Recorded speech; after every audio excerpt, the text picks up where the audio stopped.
Ghost of Tsushima, our first game on the channel, our first ever review. I remember the opening seeing my first impressions was, wow, this is going to be amazing. And then you see the kind of start to the game. It's a beautiful kind of war scene, and you get straight into like a lot of fighting. And then after that opening, I remember walking into a field of flowers with sun and water, and I was just like, holy fucking moly. It's gorgeous, especially coming from a League of Legends player. You see a lot of beauty right away. It's a 2020 game, but still, it just it showed it off right away. The voice acting was quite good. I really it was something special to me, at least at first. Like after 75 minutes of playing, I got to the field where you kind of see the wind guide you for the first time. That was great. The combat takes getting used to. I know for me, the game I played before was Bloodborne, and coming from a Souls game, it's very different. But the fast pace, you get used to it after a few, I guess, playthroughs, or not playthroughs, but more like sessions. The timing is tough to be like perfect, and you have what seems like an invisible fatigue bar when you're fighting. So the cues to parry also and unparryable moves at the start are tough to see, but then you get used to it. You might need to have a good screen for that. I'm not sure if you see it on lower quality screens as well, but I have the 4K one here, and you get the hang of it. The story gets you right away, especially with that first opening scene when you're charging into battle. That was awesome. Sorry. The wind guiding is extremely cool.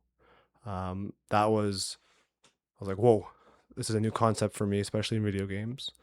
Um, and then the tales of helping your allies, that was cool at the start, but the side quests get really repetitive fast. They're not amazing. I couldn't get motivated to really do many of those. So that's my overall first impression. Before we get into the review, can someone tell me what the heck the golden bird is for, what it does, how it interacts with me? Because I would be around the map, it would follow me everywhere, and it wouldn't do anything. If I followed it, nothing happened. And I really was clueless. It was just kind of in the way and annoying. And yeah, tell me in the comments, what does this golden bird do? Our first criteria we are using to review this game and rate this game is graphics, visuals, and audio. This is kind of like what I see while I'm playing and what the sounds hit my eardrums, make me feel how they sound, stuff like that, the music, the environment. And I think this is probably the highlight of the game.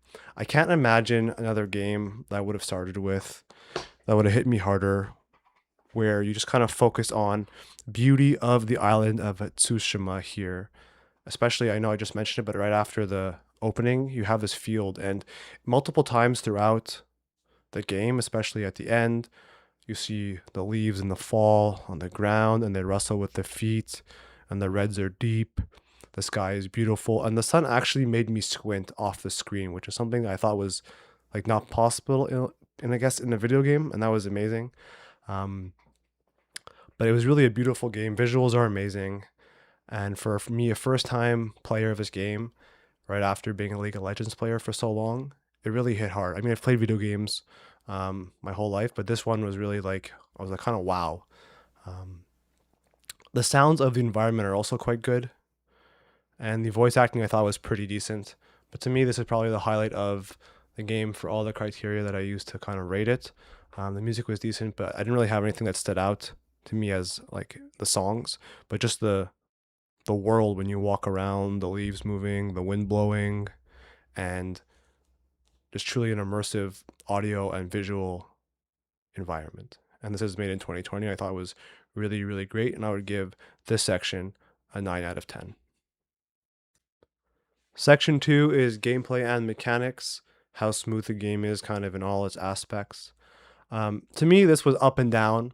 I thought the boss fights were the highlight mechanically and gameplay wise. It was really fun to have those one-on-one battles where you had to learn the enemies' abilities, their timings, how many slashes they have, their kind of class. Is it heavy? Is it spear, sword, shield? That kind of stuff.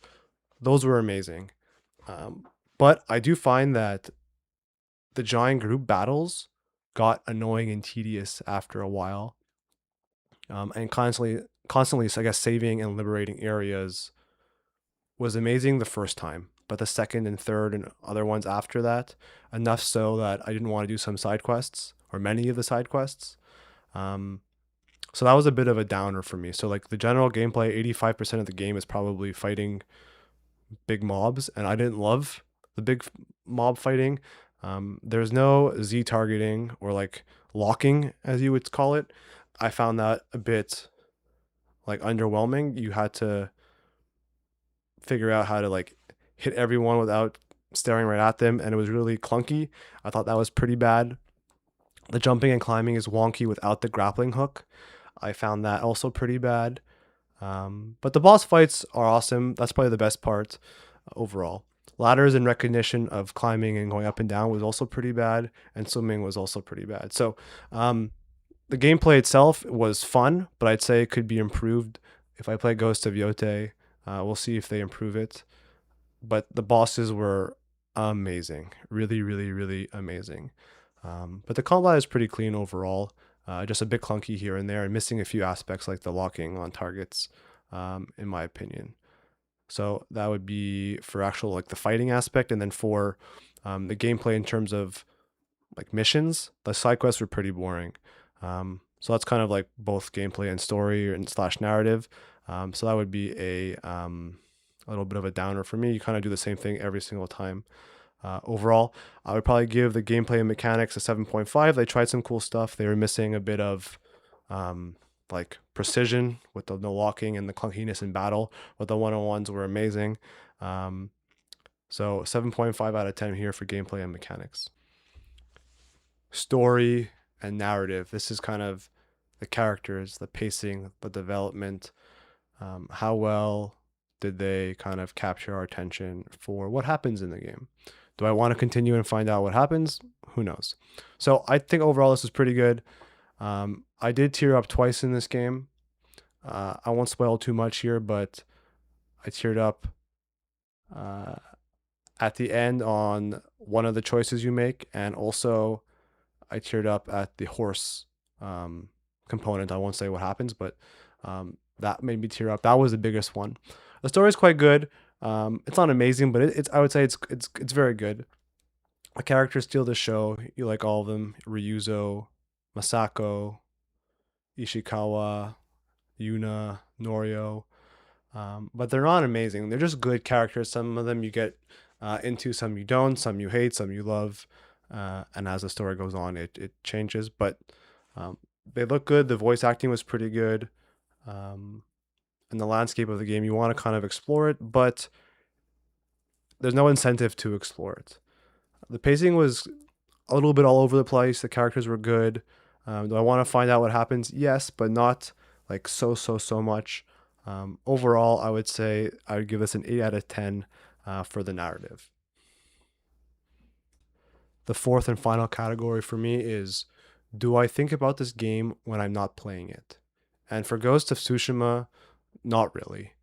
Maybe occasionally over the weeks that I was playing this game, but it did not make me feel like I needed to come back to it. It wasn't compelling me to think and strategize when I was doing other things in the shower, sleeping, stuff like that. I enjoyed the boss fights. I enjoyed seeing the landscape and a good portion of the story, but it didn't steal me away from, let's say, reality or really kind of sneak into my brain. It didn't make me feel like I absolutely needed to come back to it. And for that, I would give this probably a 6.5 in this category. It's my own personal category, but I think it's very, very important. Overall, 7.75 out of 10 if you take all the scores and average them.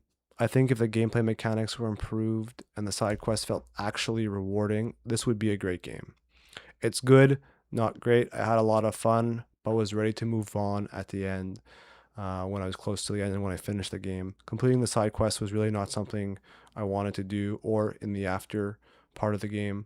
It's a great first official game for me on the channel, and looking forward to more games and reviews for the next ones.